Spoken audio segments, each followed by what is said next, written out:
Hello everyone, my name is Vikas Thakur. Welcome to the my YouTube channel Steel Room Study Point. हमने geography का chapter 2 world population and distribution chapter हमारा चल रहा था, जिसका हमने पार्ट 1 ऑलरेडी कंप्लीट कर लिया था और ये हमारा पार्ट 2 है। आज ये चैप्टर खत्म हो जाएगा। और तो जिन स्टूडेंट ने पार्ट 1 नहीं देखा, सबसे पहले पार्ट 1 को जाके देखे। ऑलरेडी हमने पार्ट 1 अपलोड कर दिया है यूट्यूब पे। और उसके बाद हमारा पार्ट 2 स्टार्ट करते हैं।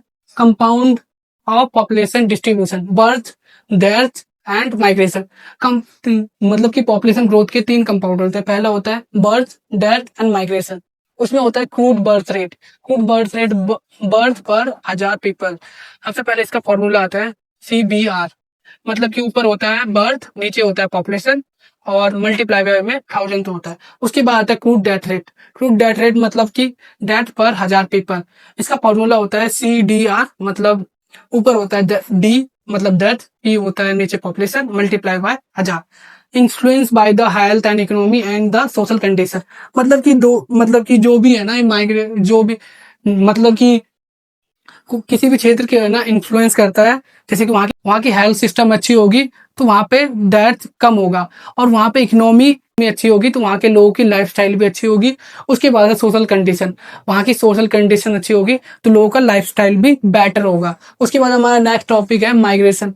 माइग्रेशन का मतलब होता है लोग एक स्थान से छोड़ के दूसरे स्थान पे जाते हैं, तो वो हमारा माइग्रेशन है। मूविंग ऑफ पीपल, और ये होता है ओरिजिन टू डेस्टिनेशन, मतलब कि ओरिजिन मतलब होता है उद्गम स्थान और डेस्टिनेशन मतलब होता है गंतव्य। मतलब कि लोग हैं एक स्थान से, जिस स्थान से लोग चलना स्टार्ट करते हैं, जैसे आगमन करते हैं, उद्गम मतलब कि जिस स्थान से लोग चलना स्टार्ट करते हैं वो हमारा ओरिजिन प्लेस हो गया।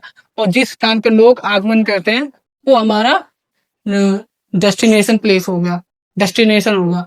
उसके बाद जैसे ओरिजिन हो गया, जैसे कि ओरिजिन में जैसे कि हम एक क्षेत्र को छोड़ के जाते हैं तो वहां की पॉपुलेशन कम हो गई, और जिस स्टेट में हम पहुंचते हैं तो वहां की पॉपुलेशन इंक्रीज हो जाएगी।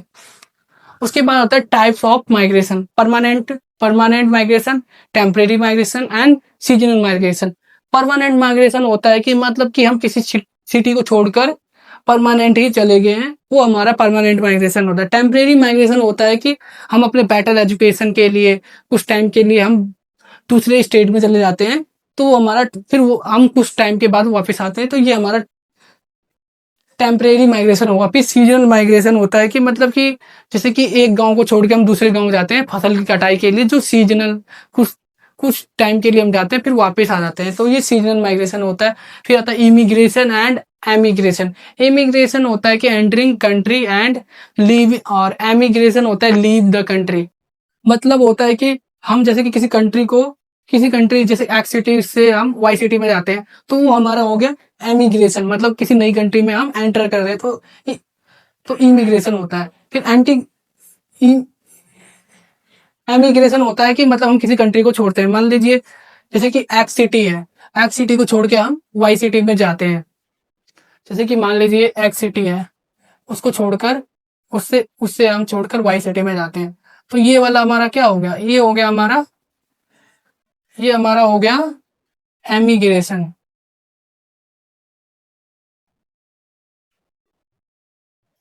और जिस जिस कंट्री में हम एंटर करते हैं वो हमारा हो गया एमिग्रेशन। ये होगा इमिग्रेशन, मतलब कि जिस कंट्री को हम लीव आउट करते हैं, जैसे कि तो, और जिस कंट्री में हम एंटर करते हैं वो हमारा हो जाएगा एमिग्रेशन।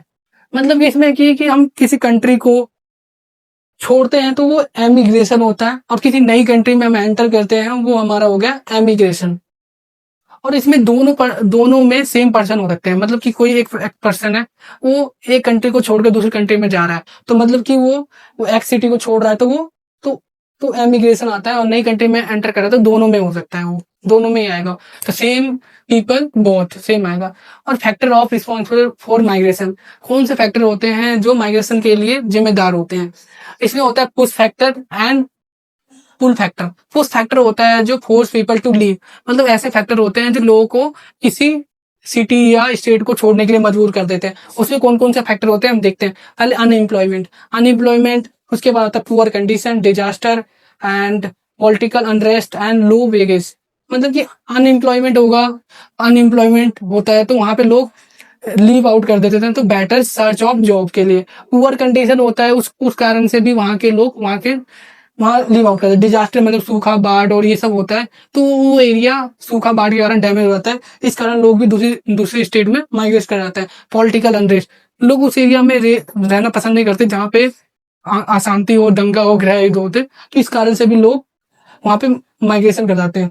जहाँ पे लोगों की इनकम कम होती है, लो वेजेस, तो लोग बेटर इनकम के लिए माइग्रेशन कर जाते हैं। फिर आता है पुश फैक्टर, जो अट्रैक्ट द पीपल, मतलब कोई ऐसा जो पीपल को अट्रैक्ट करती है यहाँ पे आने के लिए, जैसे कि अट्रैक्ट टू द पीपल है बेटर जॉब अपॉर्चुनिटी, यहाँ पे जॉब अपॉर्चुनिटी, हेल्थ, एजुकेशन, ये सब बेटर होती है जो लोगों को अट्रैक्ट करती है। फिर होगा सेफ्टी एंड स्टेबिलिटी, लोग सेफ्टी और सुरक्षा को कहीं भी रहता है तो प्रिफर करते हैं। उसके बाद गुड क्लाइमेट, लोग उस एरिया में रहना प्रिफर करते हैं जहाँ की वहाँ क्लाइमेट अच्छी हो। उसके बाद आता है बेटर लिविंग स्टैंडर्ड, वहाँ की लिविंग। आइए अब हम नेक्स्ट टॉपिक पढ़ते हैं, concept of demographic transaction explanation, मतलब population change in over time. मतलब कि जो डेमोग्राफिक ट्रांजेक्शन में क्या पड़ता है, बेसिकली जो होता है जनसंख्या का अनुमान लगाने में, जैसे कि भविष्य की जनसंख्या का अनुमान लगाने में हम डेमोग्राफिक ट्रांजेक्शन, जिसको हिंदी में बोलते हैं जनांगीय संक्रमण, इसके में जैसे कि population changing in over time, मतलब टाइम के अकॉर्डिंग पॉपुलेशन चेंज होती है। जैसे कि जैसे कि एक सिटी है, उसकी जो पहले ग्रामीण क्षेत्र से, फिर वो अशिक्षित थी, ग्रामीण क्षेत्र यार, फिर उसके बाद औद्योगिक, फिर उसके बाद शिक्षित, अशिक्षित, और इसमें हो गया डेमोग्राफिक ट्रांजिशन में, इसमें जो बर्थ रेट होता है, high birth rate to change in low birth rate and death rate, और ये linked with the development and urbanisation, मतलब कि ये दिखाता है कि ये कैसे टाइम के अकॉर्डिंग इसमें डेवलप हुआ। जैसे कि पहले स्टेट में, मतलब कि 3 से 4 हजार साल पहले सभी सभी कंट्री है ना, ये स्टेट वन में ही थे, स्टेट वन पे ही थे।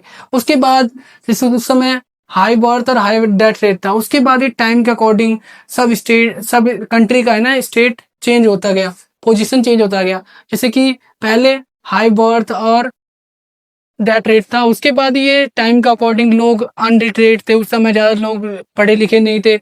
उसके बाद टाइम के according low low birth rate and death rate हुआ because of better health care and education. उसके बाद आता है हमारा ग्राफ के थ्रू हम समझते हैं।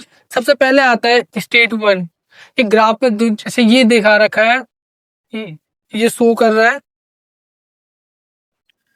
ये जैसे शो कर रहा है हमारा इधर इधर आता है CBR और CDR, मतलब CBR का मतलब क्रूड बर्थ रेट, और CDR का मतलब होता है क्रूड डेथ रेट। जो ये ऊपर वाला है CBR है, मतलब कि क्रूड बर्थ रेट, और नीचे वाला है क्रूड डेथ रेट। ये वाला जब देखेंगे तो दोनों यहाँ पे स्टेट वन में, पोजीशन वन में बर्थ रेट और डेथ रेट दोनों ही हाई था। उसके बाद देखेंगे तो क्रूड डेथ रेट अचानक से पूरा ही गिर गया, लेकिन अभी सेकंड स्टेट पे भी जो क्रूड बर्थ रेट है अभी भी हाई है। उसके बाद ये टाइम के अकॉर्डिंग स्टेट टू में आता है एक्सपेंडेड फेज आता है। इसके मतलब कि इसमें है ना डेथ रेट है ना अचानक से गिर जाता है, तो इस एरिया में है ना नेचुरल इंक्रीज हो जाता है पॉपुलेशन का। उसके बाद आता है स्टेट थ्री, इसमें आता है दो फ्लक्चुएटेड होता है स्टेट थ्री में, और इसमें जो आता है स्टेट वन में, जैसे कि कौन कौन सी आते हैं कंट्री, पहला तो बांग्लादेश, रेन फॉरेस्ट ट्राइब्स आ गया। स्टेट तीन में टू में आएगा पेरू, श्रीलंका, और स्टेट थ्री में आता है जापान, कनाडा और USA। उसके बाद इसके अकॉर्डिंग हम देखते हैं कि कौन सी स्टेट पे क्या रहा। स्टेट वन में जैसे कि हाइयर फ्लक्चुएटेड रेट, और इसमें जैसे कि birth rate and death rate high rate थी। लो पॉपुलेशन ग्रोथ था, मतलब कि इसमें पॉपुलेशन है ना लो बढ़ रहा है, अचानक से सडन बढ़ रहा है, धीरे धीरे बढ़ता है।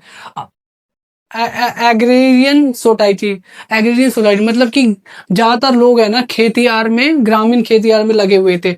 उसके बाद लो लिटरेसी, बहुत कम लोग पढ़े लिखे थे। उसके बाद था पुअर हेल्थ केयर, वहाँ की हेल्थ केयर बहुत बेकार था। एग्जाम्पल के लिए इसमें बांग्लादेश हो गया। स्टेट 2 की बात करेंगे, एक्सपेंडेड फेस, मतलब कि इसमें है ना पॉपुलेशन का एक्सपेंड होता है अचानक से। इसमें बर्थ रेट हाई होता है लेकिन डिक्लाइन ऑफ डेथ, मतलब कि बर्थ रेट इसमें हाई होता है बट डिक्लाइन इसमें देखेंगे, जैसे कि अचानक से यहाँ से है ना क्रूड डेथ रेट अचानक से डिक्लाइन होने लग जाता है। ये स्टेट 3 की बात।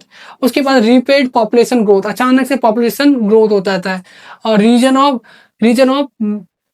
ऑफ क्या है, better health care, improve of sanitisation, मतलब कि जो बीमारी जो से जैसे जैसे कि महामारी से होने वाली, जैसे कि बहुत सारी बीमारी होती है जो सैनिटाइजेशन के कारण होने वाले, जैसे हैजा ये सब होता है, उसमें कमी आई, इंप्रूवमेंट हुआ। जैसे कि एग्जांपल के लिए इसमें स्टेट हो गया, कंट्री हो गया पेरू। उसके बाद स्टेट 3 की बात है, लो फ्लक्चुएटेड रेट। इसमें आता है कि इसमें बर्थ रेट और डेथ रेट बिल्कुल ही कम हो गया था। स्टेबल पॉपुलेशन बिल्कुल स्थिर हो गया था। और फैक्टर्स ऑफ, जिसके क्या रीजन थे, इसके कारण क्या कहते हैं, इसमें लोग लिटरेट हो गए थे। उसके बाद अर्बनाइजेशन, नगरीकरण हो गया था। और डेवलप स्टेट आ गए। इसमें बेसिकली जो डेवलप स्टेट आते हैं जैसे कि विकसित देश, इसमें हो गया जैसे कि यूएसए आ जाएगा। और अगर 3 से 4 साल पहले की बात करें तो सब है ना स्टेट 1 में ही थी सारी कंट्री, लेकिन टाइम के अकॉर्डिंग सब अपनी अपनी पोजीशन। ऐसे इंडिया की बात करेंगे तो इंडिया स्टेट 2 और 3 पे आता है। उसके बाद आता है हमारा उसके बाद आता है source of the population control. हम पॉपुलेशन को कैसे कंट्रोल करते हैं, हमें क्या नीड पड़ी, जैसे फैमिली प्लानिंग। जैसे फैमिली प्लानिंग में जैसा आता है, जैसे कि हम अभियान चला सकते हैं, हम दो हमारा दो जैसे। और उसके बाद गवर्नमेंट पॉलिसी मतलब कि लोग है ना, गवर्नमेंट ऐसी पॉलिसी ला सकती है कि पॉपुलेशन को डिक्रीज करने के लिए इंसेंटिव दे सकती है। और उसके बाद आता है अवेयरनेस प्रोग्राम, मतलब कि लोगों को है ना लोगों को जागरूक कर सकते हैं कि जनसंख्या के बढ़ने से क्या प्रभाव पड़ता है। और लोगों को शिक्षित भी किया जाता है। अवेयरनेस शिक्षा का प्रसार करके लोगों को है ना शिक्षित करके और बता सकते हैं कि लोग ज्यादा शिक्षित रहेंगे तो वो समझ पाएगा कि पॉपुलेशन बढ़ने से वो हमारे रिसोर्सेज पे प्रेशर करता है। उसके बाद आता है कॉन्ट्रासेप्टिव मतलब कि हमारे है ना बर्थ रेट को कम करता है। उसके बाद इसमें दोबारा से हम समझ लेते हैं क्या होता है फैमिली प्लानिंग। क्या होता है फैमिली प्लानिंग, बेसिकली होता है कि हम हमारे दो जैसी पॉलिसी को कर सकते हैं। जैसे कि फैमिली प्लानिंग की क्या नीड होता है, जैसे छोटा परिवार ही बेटर होता है, इस तरह का स्लोगन यूज कर सकते हैं। अवेयरनेस प्रोग्राम का मतलब होता है कि ऐसे लोगों को जागरूक किया जाए कि पॉपुलेशन बढ़ने से है ना क्या दुष्प्रभाव, क्या नुकसान है, और लोग को जागरूक करा जाता है कि पॉपुलेशन को कंट्रोल कैसे किया जाता है। कॉन्ट्रासेप्टिव बेसिकली होता है कि हमारे बर्थ रेट को है ना कम करती है। और गवर्नमेंट ऐसी पॉलिसी ला सकती है जैसे कि जो जो स्टेट है ना पॉपुलेशन को कंट्रोल कर रही है उसको इंसेंटिव दे सकती है, डिक्रीज, जैसे जो अपनी पॉपुलेशन को डिक्रीज कर रही है तो उसको इंसेंटिव ऐसा दे सकता है। और एजुकेशन और महिला एम्पावरमेंट, महिलाओं को शिक्षित कर सकते हैं तो अपनी महिलाओं को शिक्षित करेंगे तो वो अपनी डिसीजन ले सकती है।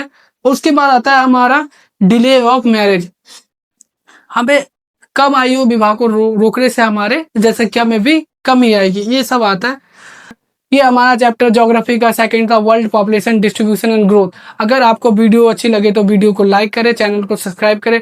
बहुत जल्दी ही हम चैप्टर 3 भी अपलोड करेंगे, human development. If you any doubt related to the chapter you can ask in question in comment box. Thank you.